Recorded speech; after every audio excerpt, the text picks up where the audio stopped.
여러분 오랜만에 보게 되죠? 그동안 핵심 정리 개정 작업 원고 마무리했고 그제 그래서 일단은 그 원고 작업 중에 가장 지금 급한 지금 국가직 7급이 아직 남아있기 때문에 가장 급한 게 이제 핵심 정리라고 생각해서 핵심 정리 원고 작업을 마무리했고 그 다음에 이제 이 강의가 끝나면 그 핵심 정리라네.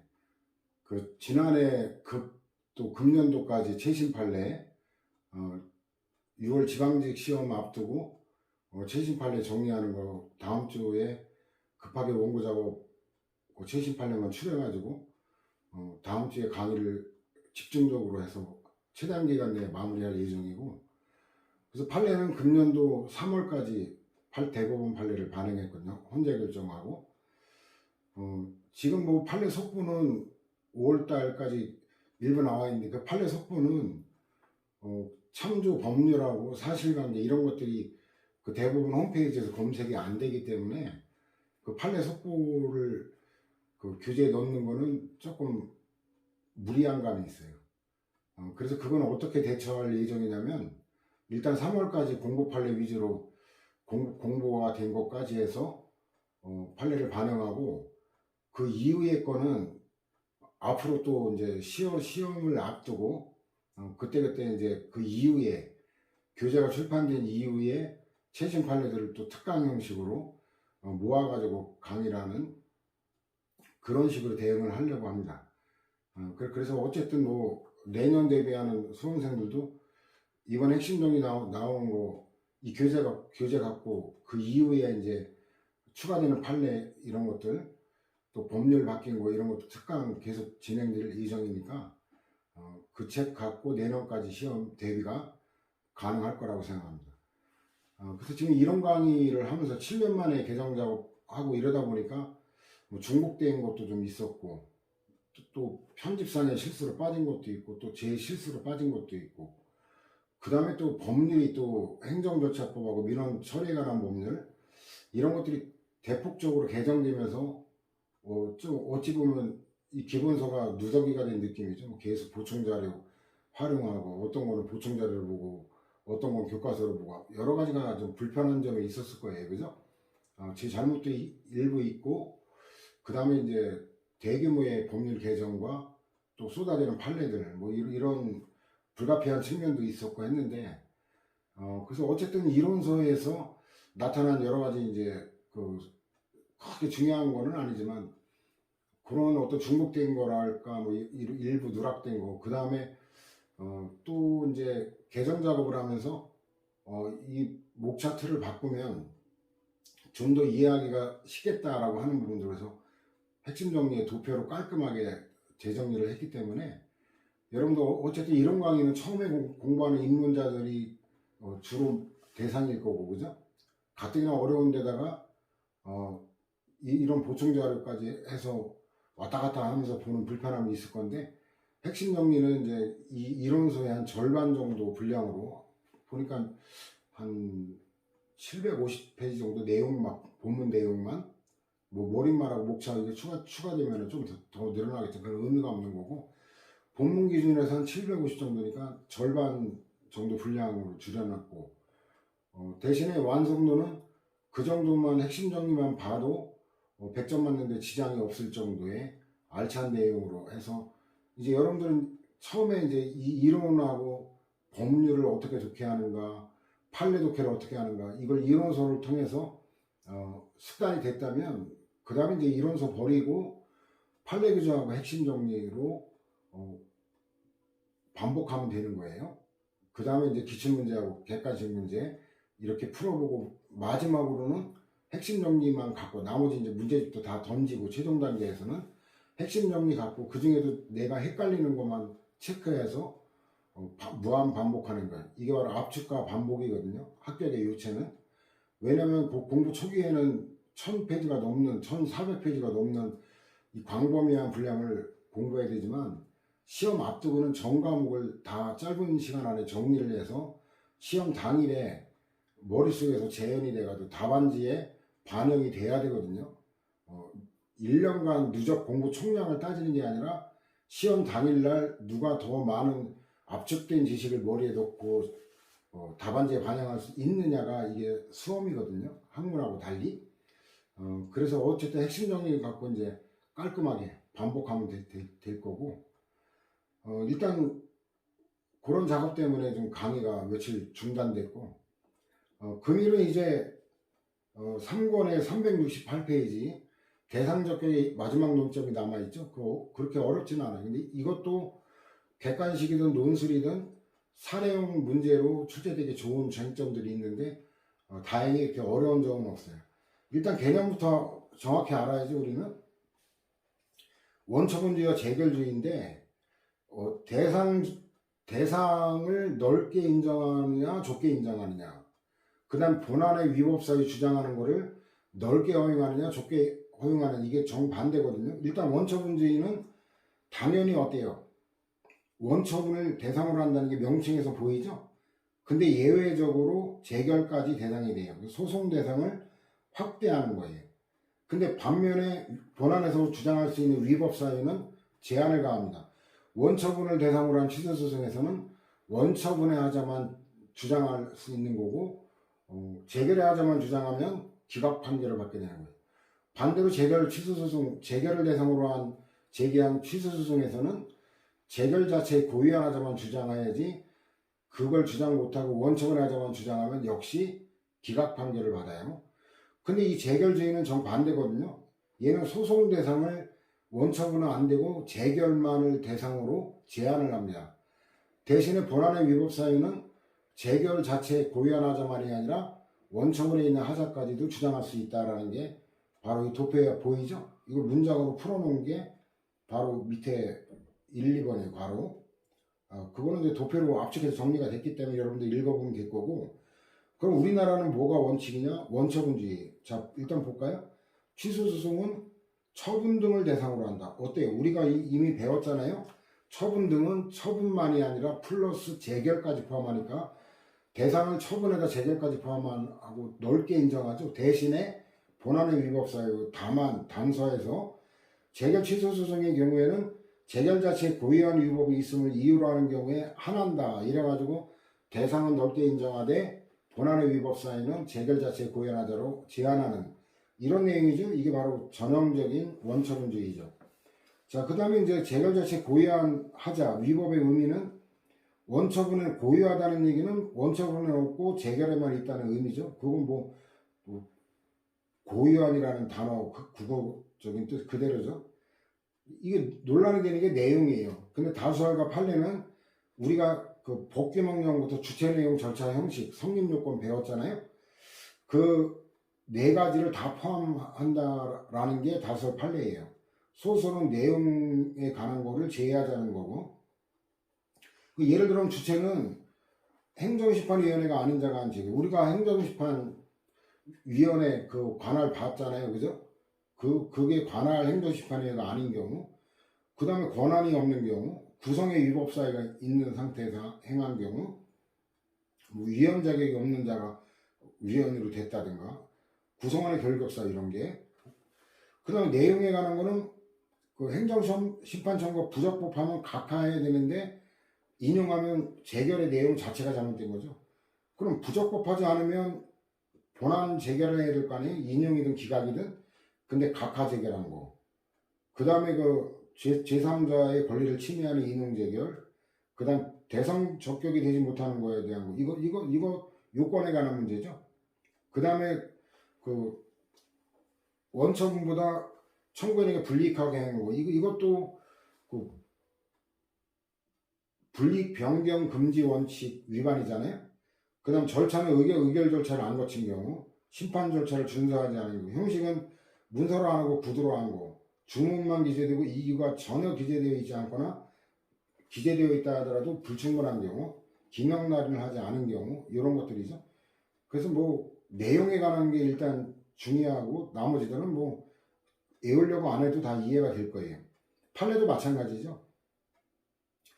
재결 자체 고의한 위법이란 원처분에 놓고 재결에만 있는 재결청의 권한 또는 구성의 위법, 재결의 절차 형식의 위법, 내용의 위법, 내용까지 포함하죠. 내용의 위법에는 위법부당하게 인용재결한 경우가 해당한다라는 거고, 행정심판의 재결에 이유모순의 위법이 있다는 사유는 재결처분 자체의 고의한 하자로 재결처분의 취소를 구하는 소송에서는 위법 사유로 주장할 수 있으나, 아까 원처분지기 봤죠? 원처분의 취소를 구하는 소송에서는 원처분의 위법 사유만 주장할 수 있는 거지, 거기서 재결의 위법 사유로 주장할 수는 없다라는 거. 이건 뭐 원처분지에 관한 당연한 거를 판시한 내용이죠. 그래서 구체적으로 보면 인용재결인데 이것도 개념 문제예요. 제3자 행정에 대한 인용재결 중에 이제 형성재결인데, 형성재결 우리가 개념 익숙해 있죠. 이제 일방적인 의사표시로 처분의 의혹을 발생 변경 소멸시키는 것을 형성이라 그러죠. 그럼 이거는 일방적 의사표시라는 거기 때문에 어떤 이 형성재결이 나면 처분의 의혹이 소멸되는 거지, 이 형성재결에 따라 어떤 행정청의 후속 처분을 요하지 않는 거잖아요. 자, 그래가지고 이거는 재결 위에 별도의 처분이 존재하지 않고, 별도의 처분이 있다 하더라도 그거는 행정행위로서의 처분이 아니라 사실행위로서의 처분에 불과한 거죠. 왜냐면 권리와 무관한 거니까. 그래서 이거는 그래서 개념상 재결 자체가 쟁송 대상이 될 수밖에 없다는 거죠. 판례도 마찬가지죠. 인용재결, 특히 취소재결 얘기하는 건데, 자, 바로 본문으로 가면, 복귀적 행정이 특히 제3자의를 수반하는 행정에 대한 행정심판 청구에 있어 그 청구를 인용하는 내용의 재결로 인하여 비로소, 이게 재결로 인하여 비로소는 원처분과는 무관하다는 얘기잖아요. 그죠? 그럼 재결 자체 고의한 하자 인정한다는 게 나오죠. 비로소 권리이익을 침해받게 되는 자, 예컨대 제3자 행정심판 청구인인 경우에 처분의 상대방 또는 처분 상대방이 행정심판 청구인 경우는 이제 제3자가 재결의 당사자가 아니라 하더라도 인용재결의 취소를 구하는 소를 제기할 수 있으나, 인용재결로 인하여 새로이 어떤 권리이익도 침해받지 아니한 자인 경우에는 재결의 취소를 구할 소의 이익이 없다. 뭐 이런 거 다 독해가 될 거예요. 그 다음에 어업면허 취소 처분에 대한 면허권자 행정심판 청구를 인용한 재결에 대해 제3자가 재결 취소를 구할 소의 이익이 없다고 본 사례인데, 요거는 배경을 조금 알아야 돼요. 왜냐면 어업면허가 났을 때 불복 조치를 취하지 않고 있었어요. 요게 이제 이 사실관계의 핵심이거든요. 그 처분 상대방이 아닌 제3자가 당초 양식 어업면허 처분에 대하여는 아무런 불복 조치를 취하지 않고 있다가 도지사가 어업면허를 취소하여 처분 상대방인 면허권자가 어업면허 취소 처분의 취소를 구하는 행정심판을 제기하고 수산청장이 심판 청구를 인용하는 재결을 하자 비로소 제3자가 행정소송으로 인용재결을 다투고 있는 경우, 수산청장의 인용재결은 도지사의 어업면허 취소로 인해 상실된 면허권자의 어업면허권을 회복하여 주는 것에 불과할 뿐이지, 인용재결로 인하여 제3자의 권리이익이 새로 침해받는 건 없고, 가사 인용재결로 인하여 면허권자의 어업면허가 회복됨으로써 제3자에 대하여 사실상 당초의 어업면허에 따른 효과와 같은 결과를 초래한다. 옛날로 돌아가는 거죠. 그렇더라도 이는 간접적, 사실적, 경제적 이해관계에 불과하다. 이러면 법률상 이익이 아니면 안 된다는 건 뭐 이미 몇 번이나 봤죠. 그 다음에 형성적 재결은 뭐 재결 외에 별도 처분이 없기 때문에 재결이 대상이 될 수밖에 없다. 이런 당연한 결론이고, 이행 재결에 관한 것도 하나를 추가해놨어요. 근데 핵심 정리해서 나중에 확인하면 되는데, 취소 명령 재결의 경우는 이건 명령 재결과 이 명령이기 때문에 명령에 따른 처분이 있잖아요. 형성 재결과 달리. 그렇기 때문에 뭐가 대상이 되느냐, 재결이냐 아니면 재결에 따른 후속 처분이냐. 근데 요 취소 명령 재결의 경우는 둘 다 항고소송 대상을 인정하고 있거든요. 근데 변경 명령 재결에 관한 거를 하나 추가를 해놨는데, 핵심 정리에 거기는 변경 후속 처분 그게 대상이 된다고 판시하고 있거든요. 여기 보면 일단은 재결에 따른 취소 처분이 위법할 경우 취소 처분의 상대방이 이를 항고소송으로 다툴 수 없는 건 아니다. 얘도 다툴 수 있다는 거죠. 그래가지고 재결도 대상이 될 수 있지만 취소 처분 명령에 따른 취소 처분도 역시 대상이 된다는 거. 이건 일일이 외울 수밖에 없어요. 어떤 논리적으로 일관된 게 아니기 때문에. 그 다음에 일부 인용제결과 수동제결인데 이것도 일관되질 않아요. 그래서 이것도 지역적인 거긴 하지만 외워두는 게 좋아요. 그래서 판례 입장은 일관되지 않다 그랬죠. 그 사건별로 외울 수밖에 없는데 감봉 처분을 견책적으로 변경한 재결에 관한 거 그래가지고 변경 재결에 대한 거는 인정하지 않고 있는데 해임 처분을 소청심사위원회가 정직 2월로 변경한 경우 이거는 정직 2월의 처분에 대한 거를 받아줬어요. 그러니까 일관되지 않죠. 여기는 재결이 아니라 후속 처분 변경된 처분을 갖다 대상으로 받아준 거죠. 논거가 없기 때문에 이 판례를 보는 의미는 없고 예우는 수밖에 없어요. 기각재결은 원처분을 상대로 소를 제기해야죠. 사정재결에 가는 건 사정재결 요건을 충족하지 못하는 이유로 이제 이걸 재결을 다툴 수 있다라는 거고. 그 다음 각하재결인데 이것도 되게 쉬워요. 실질에 따라 판단하는 거예요. 심판 청구가 부적법해서 각하해야 되는데 인용재결을 하면 이건 내용 자체에 하자 아까 봤던 거죠. 반대로 부적법하지 않으면 본안 재결을 해야지 인용이든 기각이든. 그런데 각하한 경우도 내용 자체가 잘못된 거죠. 제목 갖고 될 거고. 그 다음에 이제 요 단서에 위반했을 때 판결의 결론이 대상적 격의 문제니까 각하 판결을 내릴 것이냐 아니면 위법 사유에 관한 거기 때문에 기각 판결을 내릴 거냐 그 기각 판결을 내려야 된다는 게 판례 입장이죠. 재결 취소정의 경우 재결 자체 고의한 위법 이거 하자가 있냐 없냐는 본안의 논점이거든요. 그래서 위법이 있는지 여부를 심리할 거고 위법이 없다면 기각 판결을 받게 되는 거죠. 그죠? 재결 자체 고의한 위법이 없는 경우에는 원처분의 당부와는 상관없이 당의 재결 취소 소송은 이를 기각하여야 한다. 기각 판결이고 그 다음 예외로서 재결주의인데 이거 개별법이라고 하는 건 특별법이죠. 특별법에서 재결만 대상으로 제기할 수 있도록 규정하고 있는 경우죠. 자, 인정 근거는 헌재 결정인데 가볍게 보세요. 출제된 바는 없어요.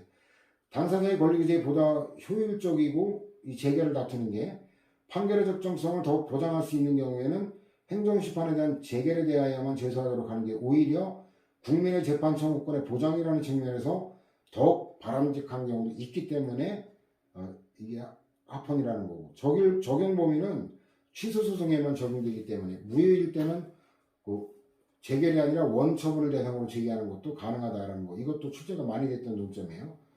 그래서 이제 원처분주의냐 재결주의냐가 이제 논란이 있는 건데 원처분주의 대표적인 게 국공립학교 교원은 공무원이잖아요. 공무원에 가는 거. 그다음 사립학교 교원도 공무원은 아니지만 이제 특별 규정이 있는 건데 국공립학교 교원은 교원징계 재심위원회 재심 청구를 하고 그다음 소송의 대상이 되는 처분은 재심 청구 저게 특별행정심판이거든요. 그래서 특별행정심판에서도 받고 저건 행정심판 전치지 사례와도 관련돼요. 그래서 특별행정심판 또 대상적격 384에 있죠. 384. 384에 가면 필요적 전치지 사례 동그라미 1번이 공무원과 교원에 대한 소청심사가 있죠. 그래서 어차피 오늘 시간에 볼 거니까 소청을 제기한 자가 소청심사위원회의 결정에 불복이 있는 때에는 행정소송을 제기할 수 있다. 이건 쓸데없는 규정이에요. 이거 없어도 일반법에 따라 당연히 가능하죠. 징계처분 그 밖에 본인의 의사에 관한 불리한 처분이나 부작위간의 행정소송은 이제 필요적 전치가 나오죠. 소청심사위원회의 심사결정을 거치지 아니하면 제기할 수 없다. 처분 그 밖에 본인의 의사에 관한 불리한 처분이나 부작위에 관한 행정소송은 심사위원회의 심의결정을 거치지 아니하면 제기할 수 없다. 교원소청심사위원회 결정에 대해 교원, 학교법인, 사립학교 경영자 그래서 옛날에는 교원만 원고적격 인정했다가 위원 결정 나면서 이게 학교법인, 사립학교 경영자도 이제 원고로 다툴 수 있는 게 개정됐거든요. 당사자는 결정서를 송부받은 날부터 90일 이내에 행정소송법으로 정하는 바에 따라 소송을 제기할 수 있다. 그래서 교원에 대한 징계처분에 관해 재심 청구를 거치지 아니하고서는 행정소송을 제기할 수 없도록 한 거, 이거는 재판청원권 침해하지 않는다. 그래서 요건 필요적 정치주의가 위헌이 아니라 합헌이다라는 얘기고, 자, 이와 같이 행정심판을 거치지 않으면 안 되기 때문에 처분에다가 행정심판 재결 두 가지가 다 있게 마련이죠. 필연적으로. 이게 373하고 연결되는 건데, 자, 그래서 필요적 정치주의라 하더라도 재결이 반드시 재결을 거치도록 돼 있어도 원처분지하고는 별개의 논점이에요. 대상적격의 문제이기 때문에 필요적 정치주의라고 해서 무조건 재결을 대상으로 제기하는 건 아니거든요. 그래서 필요적 정치주의지만 원처분을 대상으로 한다라는 게, 다시 돌아오면은 소송의 대상이 되는 처분은 원칙적으로 원처분청의 처분, 즉 원처분이라는 거. 사립학교도 마찬가지죠. 사립학교 교원에 관한 이 근무관계는 사법관계이기 때문에 원래 구제수단은 민사소송이죠. 근데 특별 규정이 있죠. 교육에 갖는 공공성 때문에 학교법인을 상대로 한 민사소송 이외에 교원지 양상을 위한 특별법에 따라 교원징계 재심위원회 결정에 불복하여 행정소송을 제기하는 방법도 있으나, 자, 이건 의미할 게 뭐냐면 법적 성질이 달라. 이 경우에도 행정소송의 대상이 되는 행정처분은 교원징계 재심위원회 결정인데, 아까 국공립 교원에 가는 거는 얘가 징계 처분이 처분이니까 교원징계 재심위원회 결정은 재결이었거든요. 근데 사립학교 교원에 관한 해임 처분은 사법관계이기 때문에 걔가 처분이 아니기 때문에 교원징계 재심위원회 결정이 원처분이지 얘가 재결이 아닙니다. 요걸 주의해야 될 거예요. 학교법인 해임 처분이 행정처분으로 의제되는 게 아니면 이거 사법관계라는 거고, 교원징계 재심위원회 결정을 이에 대한 행정심판으로서 재결에 해당하는 걸로 볼 수 없다. 얘가 원처분이라는 얘기예요. 그 다음에 재심결정에 대해 교원에게만 행정소송을 제기할 수 있도록 하고 학교법인에게는 금지한 거, 이거 위헌이다 그래서 좀 전에 미리 봤죠? 그래가지고 이제 그 원고가 추가가 된 거로 개정된 거. 그 다음에 이제 중앙토지수용위원회가 수용재결을 하고 다시 이의재결한 경우, 이게 옛날에는 필요적 정치주의일 때 재결주의라는 해석이 가능했죠. 근데 좀 전에 봤잖아요. 필요적 정치라고 해서 재결이 무조건 재결을 거친다고 해서 재결이 대상이 되는 건 아니라고 그랬죠. 근데 이 필요적 정치가 아니면 재결주의를 취할 수가 없어요. 자, 이것도 다시 한번 차분하게 한번 음미해봐요. 필요적 정치주의라고 해서 무조건 재결주의가 되는 건 아니다. 원처분이 대상이 될 수도 있다. 그러나 필요적 정치주의가 아니면 행정심판 재결이 없는 경우가 대부분일 거기 때문에 재결주의를 취할 수가 없는 거예요. 재결이 없는데 없는 재결만 대상으로 제기하라. 이거는 모순이잖아요. 그죠? 그래가지고 다시 한번 말하면 재결주의를 필요적 정치주의 사례라고 해서 반드시 재결주의를 필연적으로 취하는 건 아니고 원처분을 대상으로 할 수도 있다. 그러나 필요적 정치주의가 아닐 때는 재결이 없는 경우가 일반적이기 때문에 재결주의라는 해석이 나올 여지가 없습니다. 그래서 이것도 그 배경이 요 이의신청이 임의주의로 바뀌고 나니까 임의주의니까 이의재결이 여기 수용재결이 원처분이에요. 이의재결이 재결이에요. 그 수용재결이라는 재결이라는 말을 쓰면 이건 원처분인데 이게 필요적 정치에서 임의적 정치로 바뀌니까 원처분주의로 해석을 바꿀 수밖에 없었던 것이죠. 자, 여기 배경이 나오잖아요. 중앙토지수용위원회에 대한 이의신청, 이게 특별행정심판인데 이걸 임의적 절차로 규정하고 있기 때문에, 또 행정심판에 대한 재결은 재결 자체 고유한 위법이 있음을 이유로 하는 경우에 하나요 취소소송의 대상으로 삼을 수 있도록 규정하고 있는 점. 자, 그러니까 수용재결에 불복하여 취소소송을 제기하는 때에는 이의신청을 거친 경우에도 수용재결을 한 중앙토지수용위원회 또는 지방토지수용위원회를 피고로 하여 피고적격도 나오죠. 수용재결의 취소를 구하여야 하고 원처분을 대상으로 해야 된다는 거. 여기 피고적격과 대상적격이 다 나와 있죠. 그 다음 불리한 처분을 받은 사립학교 교원의 소청심사 청구에 대하여 교원소청심사위원회가 그 사유 자체가 인정되지 않는다는 이유로 처분을 취소하는 결정을 하고 그에 대해 학교법인 등이 제기한 행정소송 절차에서 심리한 결과 처분 사유 중 일부 사유는 인정된다고 판단되는 경우 법원이 교원소청심사위원회 결정을 취소해야 한다. 이거는 이해하는 게 조금 까다로울 수 있어요. 배경 지식을 요하는 건데, 자 한번 본문을 볼까요? 교원소송심사위원회 결정은 학교법인 등에 대하여 기속력을 가지고 이는 그 결정의 주문에 포함된 사항뿐만 아니라 전제가 된 요건 사실의 인정과 판단, 불리한 처분 등의 구체적 위법 사유에 관한 판단에까지 미친다. 이게 이제 판결의 이력 중에 기속력의 그 범위에 관한 거거든요. 자, 그런 내용이 어디에 있냐면, 기판력은 그 판결 주문에만 미치는데, 기속력은 주문만이 아니라 이유까지 미치지. 452에 있어요. 그런 내용은. 452에 보면 그 관련 판례 일단 보면 판결의 주문뿐만 아니라 이게 기판력과 다른 점이에요. 그 전제가 되는 처분 등의 구체적 위법 사유에 관한 이유 중에 판단에 대하여도 인정된다. 일단 그게 452하고 연결되는 거고, 그 다음에 그 밑으로 두 번째 내려가면 법원이 교원소송심사위원회 결정의 취소를 구하는 청구를 기각하여 그 결정이 그대로 확정되면, 자, 이것도 배경 지식을 요해요. 그 기각 판결에는 기속력이 미치질 않거든요.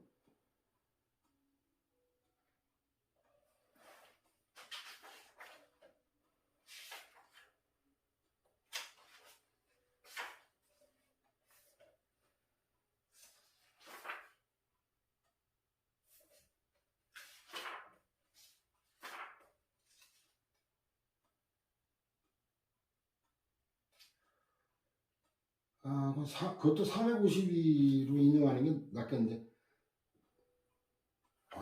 452에는 설명이 안 들어가는데. 그러면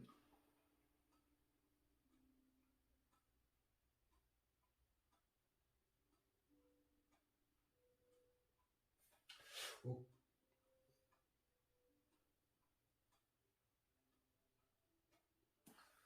440, 거기도 설명이 안 들어가 있긴 한데, 447에 보면은 그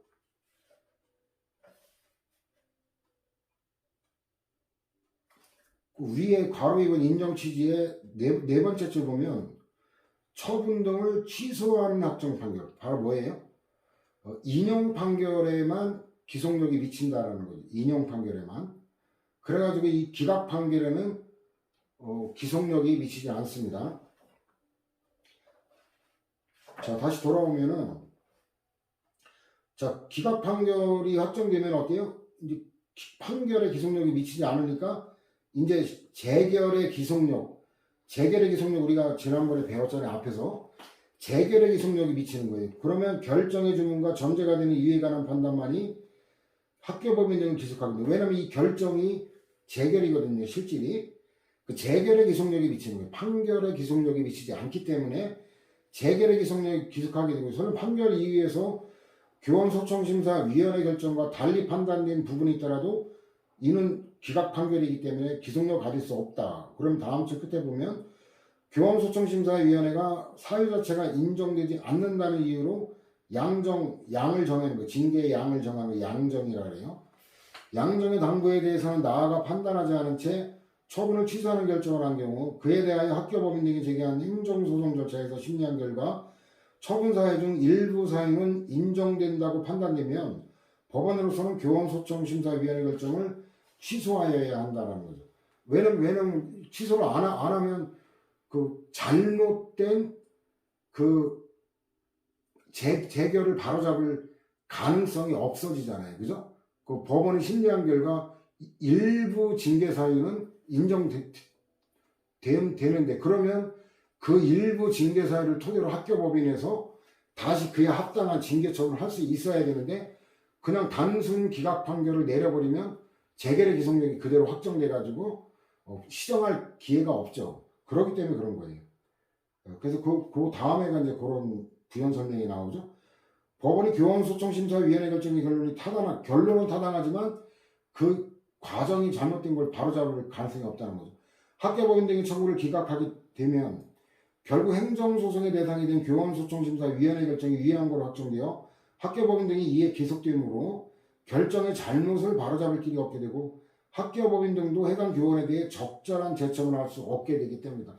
그 징계사유가 있음에도 불구하고 적절한 재징계를 할 수 없게 되는 이런 문제가 생기니까 원칙적으로 취소해야 되는 거예요. 근데 예외가 있어요. 그 다음에 불리한 처분을 받은 사립학교 교원의 소청심사 청구에 대하여 교원소청심사위원회가 학교법인 등이 교원에 대하여 불리한 처분을 한 근거인 내부규칙이 위법하여 효력이 없다. 내부규칙, 행정규칙이죠. 아니구나. 이거 사립학교 교원이니까 이거 행정규칙은 아니죠. 사법관계니까. 효력이 없다는 이유로 학교법인 등의 처분을 취소하는 결정을 하고 그에 대하여 학교법인 등이 제기한 행정소송 절차에서 심리한 결과 내부규칙은 적법하지만 교원이 내부규칙을 위반했다고 볼 증거가 없다고 판단하는 경 이때는 어때요? 단순 기각 판결을 할 수 있다는 건데 둘레 여섯째 줄 보면 거기에 이제 논거가 나오죠. 교원의 내부규칙 위반 사실이 인정되지 않는 이상 학교법인 등이 해당 교원에 대해 다시 불리한 처분하지 못하게 되더라도 이거는 교원소청심사위원회 결정이 기속력으로 인한 부당한 결과를 볼 수 없기 때문이다. 좀 전에는 그 재결의 기속력 때문에 부당한 결과가 발생하기 때문에 취소 판결을 내려줘야 된다는 건데 이거는 그거와 무관하기 때문에 기각 판결해도 된다는 거예요. 그래서 위에 거 논점을 정확하게 이해를 하면 이해가 가는 판결이죠. 재결주의는 다 외워야 됩니다. 감사원의 재심의 판정 이거는 1-133회 그 감사원을 피고로 한다 그랬죠. 합의제는 피고하고 대상적격이 두 줄짜리 요지지만 두 개 다 나와 있죠. 중앙노동위원회 재심판정 이건 명시적 규정은 없는데 저렇게 해석하고 있어요. 그 다음에 특허심판원의 신결, 그 다음에 토지수용법 이거는 이게 이미지로 바뀌면서 이제 원처분주의로 해결됐다 그랬죠. 그 미리 받고 자 중앙노동위원회 재심판정인데 중재부 결정은 얘도 처분은 처분이거든요. 중재부된 날로부터 15일간 쟁행행위를 금지해야 되고 위반하여 쟁행행위를 한 자를 형사처벌할 수 있고 사용자의 손해에 대하여 노동조합 또는 조합원에게 배상 책임을 부담시키는 법률효과를 발생하니까 얘도 처분이에요. 그 다음에 행정처벌의 성질을 가지는 지방노동위원회 처분에 대해 이것도 처분이에요. 지방노동위원회 처분도 여기에 대하여 중앙노동위원장 이거 피고적격에도 봤죠. 중앙노동위원회가 합의행정청이니까 얘가 피고가 되는 게 원칙인데 특별규정으로 위원장을 상대로 특별규정이 있으니까 위원장이 피고지 위원회가 아닙니다. 이거 실제 꽤 많이 됐던 논점이에요. 피고적격도. 행정소송을 제기할 경우에 전치유권에 관한 규정이다. 결론은 뭐냐? 중앙노동위원회 재심을 신청하고 이것도 필요적 전치 사례예요. 중앙노동위원회의 재심판정소 송달일로부터 15일 이내에 중앙노동위원장을 피고로 그 다음에 대상적격도 재심판정 취소해소를 제기해야 된다. 재결을 대상으로 제기해야 된다는 거죠. 이것도 행정심판 필요적 전치주의 사례예요.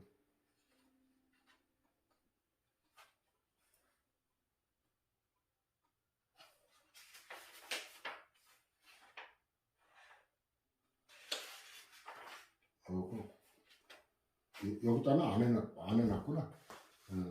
저 판례를 통해서 우리가 알아두면 되네, 일단. 그 다음 수용재결에 대해 제소를 금지하고 이의재결에 대해서만 제소로 행하는 이른바 재결주의를 정한 토지수용법. 이거는 비례원칙에 위반되지 않는다. 그래서 합헌이라고 했는데 자진 개정한 거거든요. 그 다음에 이제 처분 등의 위법 주장인데 처분이 취소소송의 대상이 되기 위해서는 처분 등의 존재, 이건 대상적격이고 이와는 별도로 처분 등의 성립요건과 효력발생 요건을 갖추지 못한 하자가 있어 위법하다는 원고의 주장이 요구된다. 위법하다는 원고의 주장은 그 위법의 가능성이 있는 것으로 속하며 처분이 사실상 위법하다는 거, 객관적 위법성이 요구되는 건 아니다. 이거는 소송요건 공통이라고 했죠. 소송요건은 일반 국민을 기준으로 추상적으로 검토하는 거라 그랬죠. 구체적인 위법적 법 여부는 이제 본안 판단의 문제다. 그래서 처분이 객관적으로 위법한지 아닌지는 소송 요건이 아니라 본안의 이유 유무다라는 거고. 그래서 이게 이제 우리가 제 교재에서는 일단 중요한 소송 요건을 먼저 이렇게 다루고 나서 이제 취소 소송 요건 그 개괄적인 걸 뒤로 미뤘는데 앞으로 개정하게 되면 이걸 논리적으로 앞으로 소송 요건의 개략적인 걸 먼저 보고하는 게 좀 논리적일 것 같아서, 근데 순서는 여러분들은 상관없이 일단은 소송 요건 종합 정리했죠. 행정청의 처분 등의 존재, 그가 위법이라는 주장인데 그건 가능성으로 족하다 그랬고, 원고적격, 피고적격 제소기간 내에 일정한 형식의 소장, 예외적으로 행정심판을 거쳐 관할행정법원에 취소 변경을 구하는 것이어야 되는데 소송 요건을 못 갖추면 각하되는 거고, 원고적격과 대상적격 소송 요건의 일부인데 결국 소송 요건의 확대는 뭐냐? 권리구제 확대하고 관련되는 것이죠. 소송 요건의 충족 여부는 법원의 직권조사 사항이다. 사실심의 변론정 결시까지 당사자가 주장하지 않던 직권조사 사항을 상고심에서 비로소 주장하는 경우 이것도 상고심의 심판 범위에 해당한다. 다 종합 정리한 거 복습하는 거예요. 그러나 처분 권한 유무, 이거 처분 권한이 없으면 무효고 있으면 유효잖아요. 위법 적법이죠. 그 다음에 처분의 위법성 여부, 이거는 위법 적법에 관한 거는 본안 판단 사항이지 소송 요건이 아니기 때문에 직권조사 사항이 아니라는 건 당연하죠. 그래서 이거는 주장 입증 책임으로 연결이 돼요.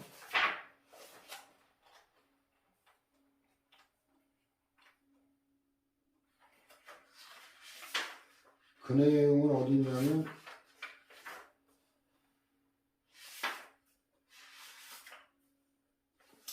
425에 그 중간에 보면 주장 책임 나오죠. 그때 설명하기로 하고,